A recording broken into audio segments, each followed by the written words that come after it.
안녕하세요. 건법부자 조건입니다. 안녕하세요. 유상목 검사입니다. 안녕하세요. 네, 안녕하세요. 네. 검사님 요즘에 네. 경매 법정 열기가 굉장히 뜨겁다면서요. 뜨겁죠. 네. 뜨겁기도 하고, 근데 네. 사실은 또 예전에 한참 막 집값이 상승하고 아파트 가격 오르고 이럴 때보다는 또 살짝 누그러진 것도 사실이고. 그리고 보통 뭐 지금을 기회로 보시는 분들이 많이 이렇게 경매에 참여하나 봐요. 저는 사실 요즘 기회로 보고 있거든요. 네. 개인적으로. 네. 그래서 네. 최근에 또 뭐 30분 만에 두 건의 경매를 낙찰받았다는 이야기를 하셔가지고 이거를 사실은 네. 네. 저는 이렇게 많이 알리고 싶진 않은데 네, 네. 알리더라도 이제 정리가 되면 아니 근데 그때 또 시청자분들은 굉장히 네. 궁금해하실 것 같은데. 사실은 제가 어제 어제 낙찰을 2건 받았어요. 어제요? 네, 어제. 네. 네. 근데 그걸 30분 만에 받으셨다고? 그렇죠. 일 때문에 바쁘고 힘들어서. 네. 한번 내용 볼까요? 네. 이게 지금 그 낙찰을 받으면 네. 최고가 매수인으로 이렇게 낙찰이 되면 네. 법원에서 이렇게 줍니다. 네. 입찰 보증금을 네, 650만 원에 입찰 보증금을 법원에서 내고 보관하고 자, 있다는 영수증을 줍니다. 네. 이렇게 해서 한 건 이제 어제 날짜죠. 인천지방법원 부천지원이면 네. 부천 물건인가 봐요? 네, 한 건 일단 낙찰받고 요것도 네. 다른 건이죠. 다른 네, 건으로 네. 두 건. 네, 그래서 부는 한 뭐 보증금이 500이니까 5천만 원 정도 네네. 그렇게 된다고 네. 보면 되겠죠? 네. 그거 아니고요. 네. 요거는 위에 보시면 재매각 사건이라서 재매각은 원래 아, 입찰 네네네네. 보증금이 최저 매각가의 10%인데 네. 재매각이 되면 한 번 안 냈다는 거죠. 누군가가 네, 그렇죠. 낙찰을 받고 미납을 한 거예요. 아, 네, 그 미납 처리를 하면 다음에는 입찰 보증금이 2배가 됩니다. 그렇구나. 네, 그래서 이거는 20%. 그러면 낙찰 금액이 얼마라는 얘기죠? 낙찰 금액은 모르겠고 나중에 이제 좀 이따 설명을 드리겠고 일단 최저 매각가는 이게 20%니까 네네. 2,500 얼마 정도 되겠죠? 네, 그렇죠. 네. 최저가. 네, 그 정도 금액이고요. 요즘은 이제 그 경매 정보지를 네. 핸드폰으로 다 볼 수 있거든요. 그렇죠. 네. 전 잠들기 전에 한 30분 정도는 이제 그걸 항상 보고 자는데. 루틴으로. 그렇죠. 거의 이제 뭐 잠들 때까지는 보는 거죠. 네. 그래서 거기에 이제 관심 등록을 해놓고 진짜 관심이 있는 사건은 다음날 PC로 이제 출력하면서 이제 보는. 네. 그럼 뭐 경매 사건보다 지쳐 잠드는 거네. 그런 건 아니고 이제 네. 어떤 희망적인 이제 뭐 이런 것들을 생각하면서 잠드는. 대단하십니다. 이 사건을 봤는데 네. 일단 그 최저 매각가 네. 1억 3,600이죠. 최초 감정가가 최저 매각가니까 네. 이렇게 했는데 유찰됐고. 유찰이 됐고 네. 한 번 아까 그 8,070만 원에 말씀이셨구나. 낙찰을 누군가 받았는데 네. 그때 2등 입찰가도 이제 7천만 원이었죠. 네. 근데 미납했어요. 미납한 상태에서 또 한 번 유찰이 됐고 또 유찰이 됐으니까 한 번 흘렀죠 이게. 누군가는 여기 들어와서 그냥 단독 낙찰 받아가도 되는데 네. 흐른 상태에서 이제 미납이 됐다는 거는 이 사람은 그럼 보증금 날렸다는 얘기예요? 네, 보증금 날렸습니다. 네. 그렇게 해서 네. 이제 최저가가 이렇게 되어 있는데 3,200까지 내려갔어요. 이거를 딱 보는 순간 1억 3,600이 3,200까지 내려갔어요. 그렇죠. 이걸 딱 보는 순간 날짜가 다음 날짜죠. 그래서 이거를 근데 이게 보통 어제 날짜네요. 어제 날짜. 맞아요. 네, 12월 10일. 그러니까 제가 이걸 본 날 저녁에 다음 날이었죠. 다음 날 아침. 그러니까 12월 9일 날 경매 정보를 그렇죠. 보고 12월 10일 이거 괜찮은데 해서 그렇죠. 12월 10일 날 들어가신. 그 엄밀하게 얘기하면 12월 10일 날 봤습니다. 새벽에. 새벽에. 당일 날 봐서 당일 날 들어가는 당일 날 그런 봤습니다. 느낌? 네.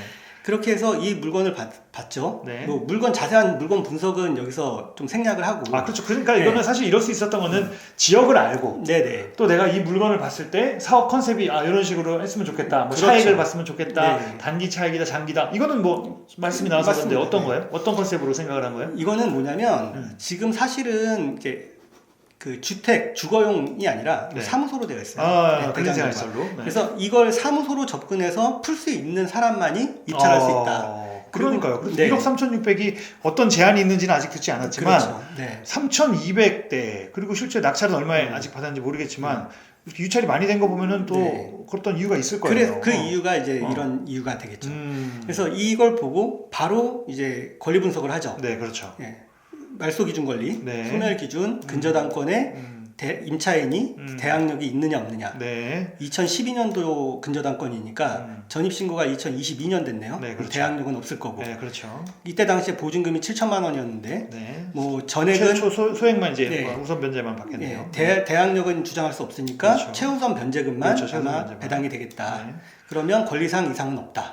이런 부분이 이제 순간적으로 이제 스쳐 지나가는 거죠. 그렇죠. 그래서 관심이 이제 고조가 되고. 뭐 너무 네. 잘 아시니까. 네네. 네, 보시면 아는 그렇게 거죠. 해서 여기 보니까 미납 관리비 이런 네. 것도 다 체크하셨나 봐요. 아 이거는 다음 날 아침에 네. 이 물건을 안 보고 입찰할 수는 없잖아요. 네, 봐야죠. 아침 7시에 갔습니다. 미납 관리비가 막 1,000만 원 이럴 수도 있어요. 예를 그렇죠. 들자면 뭐 무조건, 힘들지만 무조건 봐야죠. 조사하고 입찰하셔야 조사해야죠. 돼요. 그럼요. 그래서 이 현장에 제가 아침 7시에 이 현장을 방문해서 물론 미납 관리비를 알려주는 사람은 없죠. 잠깐만요. 그러면 뭐 그 당일날까지 물건을 봤으니까 12시 넘어서까지 보신 거 아니에요? 그렇죠. 12시 한 반까지 봤죠. 그리고 잠 7시간 안 자고 아, 이제 그렇죠. 그렇죠. 일찍 일어나서 관심 있으니까 가셔서 보통은 이렇게 보고 나면 네. 이제 마음이 설레서 아, 잠이 잠이 잘 안 안 옵니다. 야. 네. 아침에 눈이 반짝 떠져요. 네, 네. 어떤 느낌인지 압니다. 네. 그래서 아침에 이제 얼른 새벽에 씻고 네. 7시쯤에 이제 여기를 가서 네. 이 현장을 다 둘러보고 예. 이미 아는 지역이지만 그렇죠. 또 임장 한번 나가서 그렇죠. 현장 상황을 보고 내부 상황도 보고 네. 예. 그렇게 해서 이제 미납 관리비 고지서가 이제 우편함에 막 쌓여 있더라고요. 그래서 그 금액 정확한 금액까지도 다 이제 파악이 된 상태였어요. 거기에 이제 고지서만으로도 파악이 여태까지 쌓인 거 그렇죠. 12월 달 거까지 네네. 뭐 이런 식으로 보면 네네. 되니까 네.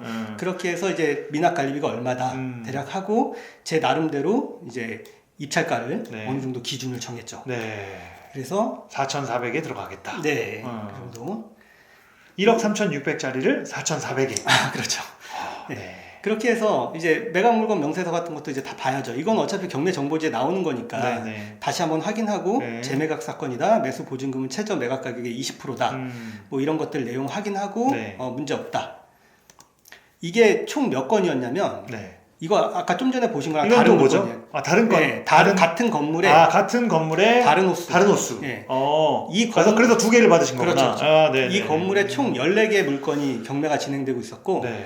그 4개의 물건이 네. 이날 같은 날 이제 매각이었어요. 총 4개의 물건. 총 4개의 물건이 12월 10일 날 네. 이제 매각을 했던 거죠. 네. 요것도 보면 입찰이 7명 해서 지난 처음에 7명에서 최고가 매수인이 7,020만 원을 납찰을 이것도 같은 사람인가 보다 그러면. 네, 아마 그렇습니다. 아마도. 네. 2등은 6천만 원 썼었고 허가가 났는데 미납했죠.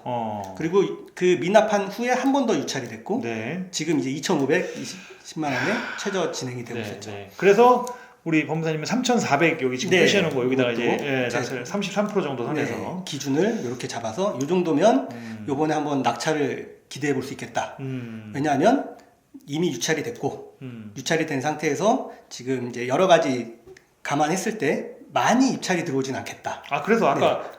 이렇게 낙찰을 받았으면 감정가 네. 뭐 1억 이상이 되는 것을 3,400에 낙찰을 받았으면 네. 뭐 단순히 낙찰을 받은 게 아니고 이제 물론 지역 사항도 알고 시장 조사도 하고 아이템도 네. 한다고 이제 말씀하셨는데 네, 네, 네. 아이템은 말씀 아까 안 해주시는 것 같아요. 다른 얘기하다가 뭘 하기 위해서 나는 이거를 번뜩여서 네. 꼭 받아야겠다. 이 금액이면 괜찮겠다라고 판단을 하셨는지. 저는 대장 용도, 그러니까 이게 사무소잖아요. 네. 이거를 자꾸 주거용으로 쓰려고 하니까 네, 문제가 됐죠. 이제 일반 사람들이 입찰을 못하는 거거든요. 그렇죠. 이거를 용도대로 그대로 쓸 수 있다면 네. 그렇게 해서 임대료를 맞출 수 그렇구나. 있다면 그러면 현금 흐름이 생기잖아요. 그렇죠? 네. 그 싸게만 살 수 있다면 오히려 나을 수도 있죠. 네. 주택 그 뭐 개수라든지 뭐 그런 거에 대한 부담 없이. 그렇죠. 네, 뭐 그럴 수도 있으니까. 이게 그 우리가 매입한 금액에 따라서 네. 월세를 정하게 되는데 그렇죠.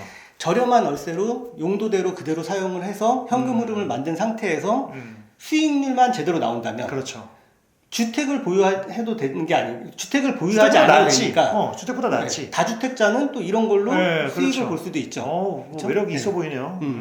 저는 하여튼 그런 식으로 접근을 했습니다. 그래서 그냥 임대를 통해서 그냥 캐시플로우 이렇게 그렇죠. 회전시킬 수 네, 있도록. 네. 뭐 위반 건축물이 될 생각은 없고요. 네. 그걸 해결하겠다는 거죠. 좋네요. 네. 그렇게 해서 이것도 역시 기존에 이제 임차인 6천만 원 보증금의 임차인이 있었던 거고 그런 내용들을 다 확인을 했고 네. 넘어갔습니다.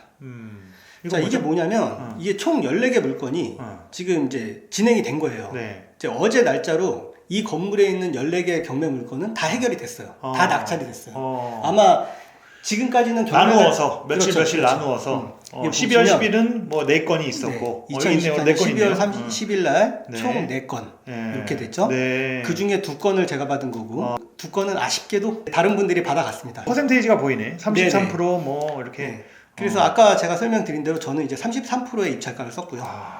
다른 분들은 이제 46% 받으신 분 있고 이 한 분은 이제 저랑 법정에서 인사 나눴는데 이분 34%를 잘 받으셨어요. 이 모든 사건은 제가 두 건은 차순위 두 건 다 차순위였습니다. 지난 11월 달에도 이제 3건이 있었죠. 네. 11월 달에는 낙찰 받으신 분이 49%, 44%. 근데 여기는 한 명 돼 있네요. 네, 들어오고 45%. 한 명, 두 명. 이거는 다 단독으로 받으셨죠. 요번에 저희는 4명, 3명, 4명, 3명 이렇게 들어왔었고요. 지금 그 전에 2024년 7월 달, 7월 달에도 몇 건인가요? 5건인가요? 네. 6건. 그쵸?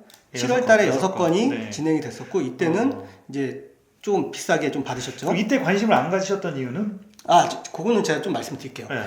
이게 지금 보면 64%, 62%, 뭐 64%, 그렇네요. 63% 이렇게 받으셨죠. 두 배 비싸게 받았네. 네. 저는 사실은 이 가격이면 이제 아까 제가 말한 어떤 매력이 떨어진다. 그런 것들이 조금 떨어져 있어서 저는 더 좀 저렴하게 들어가야 아직 아니다. 수익이 있다. 이런 물건이 있지만 그렇죠. 내 기준에는 아직 아니다. 그렇죠. 그리고 6월 달에도 보면 이분 한 분 받으셨는데 그때 77% 받으셨잖아요.